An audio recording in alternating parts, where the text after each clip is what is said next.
बच्चों, जो important questions की सीरीज हम कर रहे हैं बोर्ड एग्जाम 2024 के लिए मैथमेटिक्स की, उस सीरीज में आज हम डिटर्मिनेंट का पार्ट 3 आपको प्रोवाइड करेंगे। इस पार्ट में हमने डिटर्मिनेंट के उन छोटे क्वेश्चंस को किया हुआ है जिसमें आपको एमसीक्यू के में जो पार्ट है आपका ऑब्जेक्टिव वाला, उसमें ये क्वेश्चंस आपको मिलेंगे। ठीक है, तो चलिए बात कर लेते हैं कि वो कौन से क्वेश्चंस हैं और उनको करने के लिए किस तरह के फॉर्मूलों की जरूरत है, जिनको याद रखना बहुत जरूरी है। एकदम छोटे फॉर्मूले हैं, वो टाइम पे याद आएंगे नहीं आएंगे, इसलिए आप इनकी प्रैक्टिस अच्छे से कर लीजिए। चलिए, इस क्वेश्चन को करने से पहले हम लोग ये समझ लें कि यहाँ जो फॉर्मूले यूज होने वाले हैं वो कैसे फॉर्मूले हैं। तो चलिए, सबसे पहले मैं आपको ये समझा देता हूं कि डिटर्मिनेंट जो है वो एक नंबर है जो किसी मैट्रिक्स से एसोसिएट है, स्क्वायर मैट्रिक्स से एसोसिएट है। अब स्क्वायर मैट्रिक्स से एसोसिएट है, आप जानते हैं कि मैट्रिक्स जो होती है वो एक अरेंजमेंट होती है गिवन नंबर्स की। सपोज आपको 9 नंबर या 6 नंबर, इस तरह के नंबर आपको दे दिए गए और आपको कहा गया कि इसको अरेंज करिए रेक्टेंगल फॉर्म में, तो जो अरेंजमेंट होगी वो मैट्रिक्स बनेगी।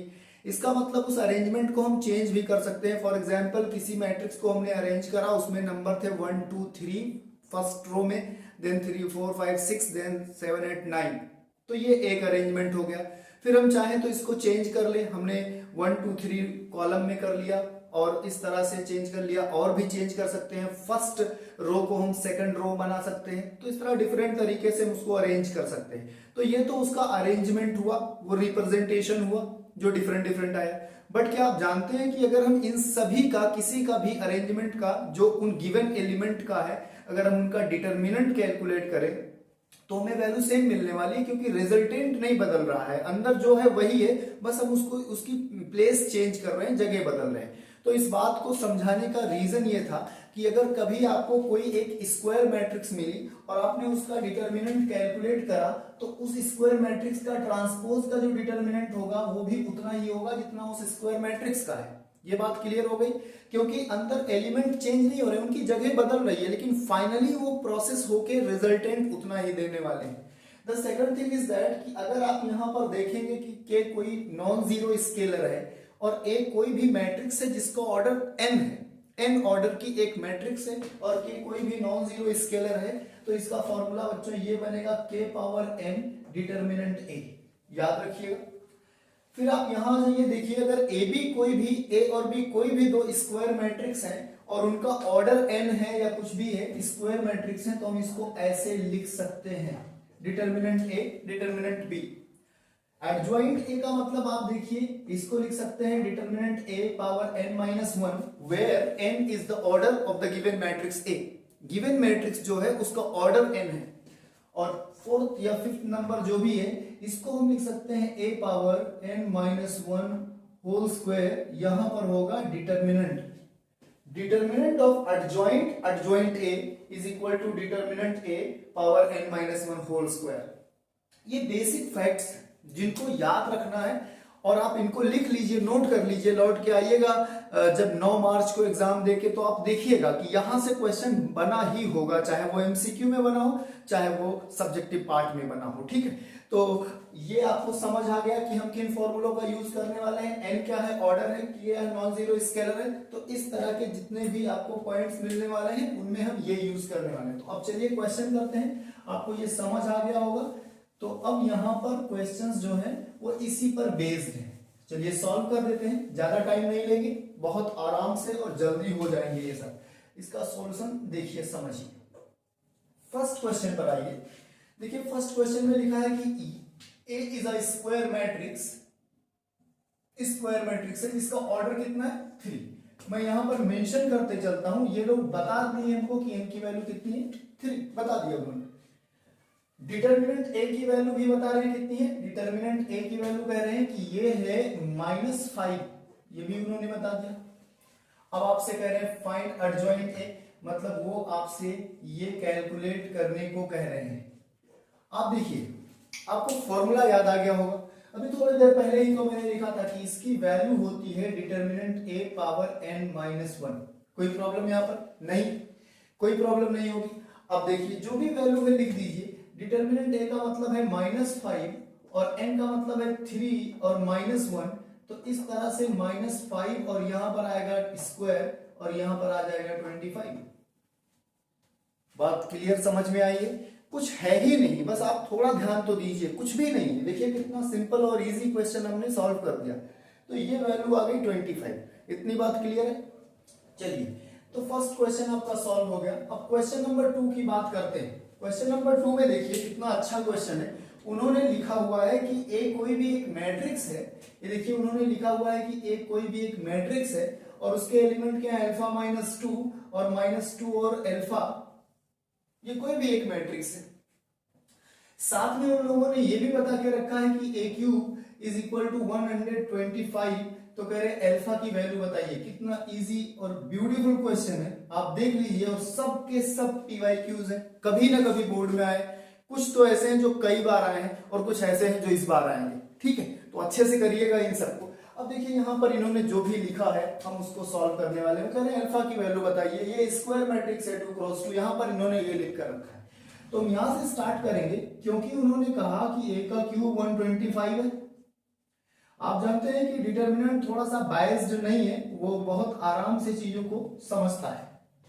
तो यहां से अगर मैं आपसे कहता कि डिटर्मिनेंट ए कितना है, आप कहते हैं कि मास्टर ये तो 5 है। ठीक है, ये याद रखिएगा, इस बात को याद रखिएगा, स्टार बना लीजिए।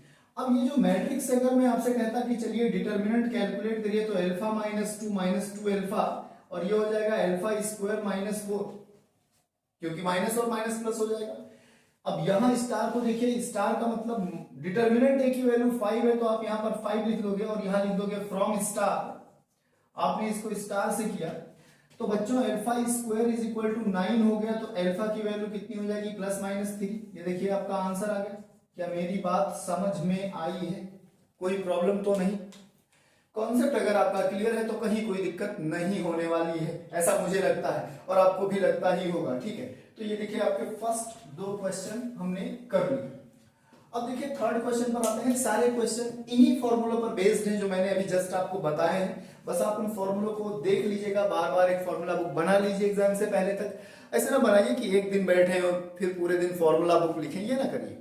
आप चैप्टर 1 पढ़े, वहां जो फॉर्मूले यूज हुए एक छोटी सी डायरी, हैंडमेड डायरी बना लीजिए, उसमें लिख लीजिए, सिचुएशन लिख लीजिए कि ये वाले फॉर्मूले कब यूज हुए हैं, मेथड आप नोट करते चले जाइए और ना करिए कुछ भी नहीं, बस सीधा वर्किंग जिस पे हो रही है बस उसको देख लीजिए।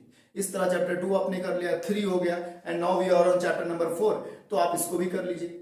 और ऐसे ऐसे एक दिन आप ऐसी पोजीशन में आ जाएंगे कि सारे फॉर्मूले तैयार होंगे। तो सारे फॉर्मूले तैयार होंगे, एक बार पेज पलटिए, जैसे कि इंस्टाग्राम पर ऐसे अंगूठा चला देते हैं, ऐसे पेज पलट दीजिए और सब देख लीजिए एक बार क्या हुआ था, क्या क्या हुआ था, सब रिवाइज हो जाएगा आपका। ठीक है, चलिए देखिए नेक्स्ट क्वेश्चन की तरफ चलते हैं।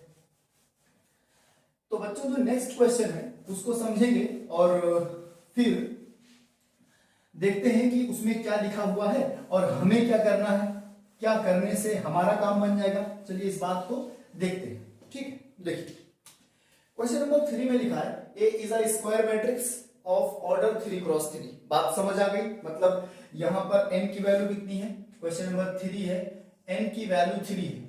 ऑर्डर ही तो अपन n कहते हैं, तो n की वैल्यू 3 है। साथ में उन्होंने ये भी लिखा है कि डिटर्मिनेंट a की वैल्यू 8 है। कोई प्रॉब्लम की बात नहीं। अब आपसे कह रहे हैं कि चलिए इसकी वैल्यू बताइए। क्या आपको वो वाला फॉर्मूला याद नहीं आया? मैं आपको याद दिला दूं, के ए इज इक्वल टू के पावर n डिटर्मिनेंट a। याद आ गया?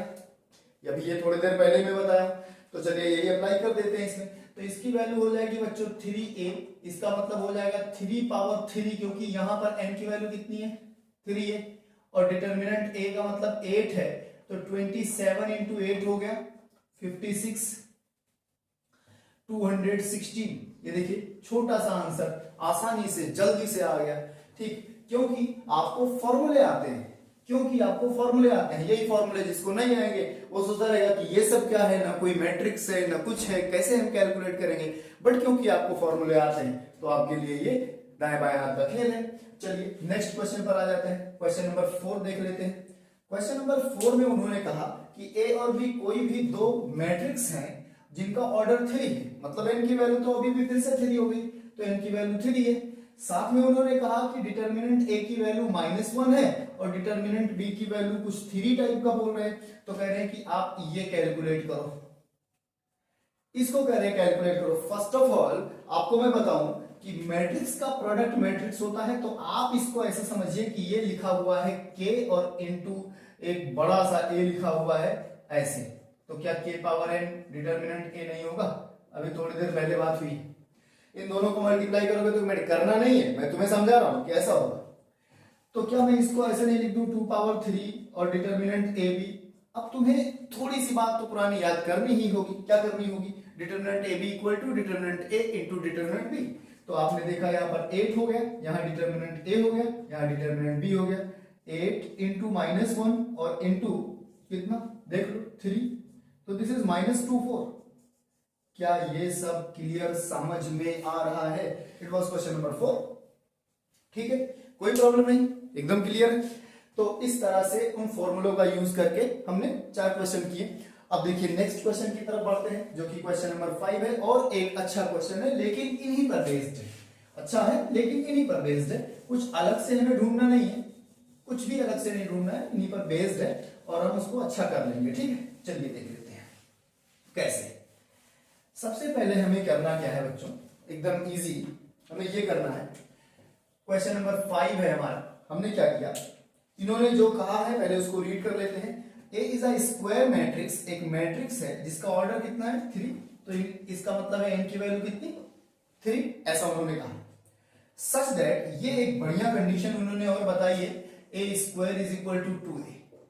ठीक है, अब कह रहे हैं कि ये कैलकुलेट करिए, डिटर्मिनेंट a की वैल्यू कैलकुलेट करिए, मतलब वो हमसे ये जानना चाह रहे हैं। कोई दिक्कत की बात नहीं, हम लोग पता कर लेंगे, कोई बड़ी बात नहीं। चलिए देखते हैं, समझते हैं कि हमें करना क्या है। देखिए सबसे पहले काम आप ये करिए कि आप इन पर डिटर्मिनेंट लगा दीजिए। ठीक है, तो जैसे ही आपने इन पर डिटर्मिनेंट लगाया तो दिस इज डिटर्मिनेंट, ये स्क्वायर हो गया इज इक्वल टू 2 डिटर्मिनेंट ए हो गया। आपकी जानकारी के लिए एक इंपॉर्टेंट बात बताऊं कि अपन इसको ऐसे लिख सकते हैं और यहां से 2 की पावर 3 बाहर आएगा और डिटर्मिनेंट ए ऐसे आएगा, कोई प्रॉब्लम नहीं होगी बिल्कुल। अब आप देखिए यहां पर आपने लिखा डिटर्मिनेंट ए स्क्वायर और माइनस ये तो 8 हो गया और ये डिटर्मिनेंट a इक्वल टू 0, तो क्या मैं डिटर्मिनेंट a कॉमन कर लूं तो क्या बचेगा determinant a minus this is equal to 0। या दो सिचुएशन बन सकती है, कौन सी? अगर हम फर्स्ट पार्ट को 0 करते हैं तो डिटर्मिनेंट 0 हो गया, और अगर अपन सेकंड पार्ट को 0 करते हैं तो वैल्यू क्या मिलने वाली है आप खुद ही देख लो, डिटर्मिनेंट a की वैल्यू 8 मिलने वाली है। बात एकदम समझ आ गई। करना क्या था, यहाँ पे डिटर्मिनेंट लगाना था और उसके बाद उसकी प्रॉपर्टीज यूज करनी थी, इसको उठा के यहाँ लाना था, इसको कॉमन लेना था। 2 नंबर का प्रोडक्ट 0 है तो या तो फर्स्ट 0 होगा या सेकंड 0 होगा या दोनों 0 होंगे, मैंने वो कर दिया, मुझे आंसर मिल गया। ठीक, तो ये था क्वेश्चन नंबर 5। और अब लास्ट क्वेश्चन है और एक बहुत अच्छा इंटरेस्टिंग क्वेश्चन है जो मैं आपको बता दूंगा, क्वेश्चन नंबर 6 है, आपको समझ आ जाएगा। तो फिर आपने देखा कि छोटे छोटे क्वेश्चंस कैसे बनेंगे, और ध्यान दीजिएगा कि इन सभी छोटे क्वेश्चनों को करके जाइएगा, क्योंकि छोड़ना तो कुछ भी नहीं है। ठीक है, छोड़ना तो कुछ भी नहीं है। आप 72 मार्क्स आपका टारगेट होना चाहिए, मींस 90% होना चाहिए उस 80 के पेपर में, और आप 20 में से जो भी लेकर जाइएगा रिजल्ट बनाइएगा। ठीक है, मिनिमम 72 का टारगेट आपका होना ही चाहिए। चलिए देखिए next question, A is a square matrix order 3, तो पता चल गया अपने को क्वेश्चन नंबर 6 है, n की वैल्यू 3 है, कोई प्रॉब्लम नहीं, अच्छा ही लग रहा है, n की वैल्यू 3 आ रही है। साथ में कह रहे हैं कि डिटर्मिनेंट a की वैल्यू 2, दूसरा हो गया, एंड थर्ड इज दिस, ये भी कह रहे हैं कि ये कितना होगा। ठीक है, कोई प्रॉब्लम की बात नहीं है, बिल्कुल आप एकदम इजी देखिए। सबसे पहले तो आप देखिए कि इसको लिखिए -a और a ट्रांसपोज, यहां पर ये जो माइनस लिखा हुआ है ना, वो एक्चुअली -1 लिखा हुआ है, जो कि एक स्केलर है, नॉन जीरो स्केलर है, और 3 की पावर है तो पहले -1 की पावर 3 a और a ट्रांसपोज। आप याद करिए जो फॉर्मूले मैंने आपको बताए थे उसमें सबसे पहला फॉर्मूला था कि a डिटर्मिनेंट की वैल्यू और a ट्रांसपोज की डिटर्मिनेंट की वैल्यू सेम होती है, सबसे पहला फॉर्मूला ये था। यहां पर आप देखोगे यहाँ माइनस आएगा और उसके बाद ये आएगा डिटर्मिनेंट a और डिटर्मिनेंट a ट्रांसपोज, वैल्यूज लिख दोगे तो ये आएगा 2 और इंटू 2 जो कि इक्वल टू -4 होगा। क्या मेरी बात इतनी समझ आ गई है? ये छोटे छोटे क्वेश्चंस थे जो उन फॉर्मूलों पर बेस्ड थे जो मैंने बताया था। अब जो नेक्स्ट टॉपिक है इस डिटर्मिनेंट का, मींस पार्ट 4 जो है हमारा इस चैप्टर का, वो है कि किसी भी डिटर्मिनेंट, किसी भी ट्रायंगल का एरिया कैसे निकालेंगे यूज करके डिटर्मिनेंट को, और दूसरी बात यह है कि गिवन 3 वर्टिसेस को कोलिनियर कैसे दिखाएंगे, और अगर वो कोलिनियर हैं तो उनमें रिलेशन या अननोन की वैल्यू कैसे निकालेंगे, ये नेक्स्ट टॉपिक है।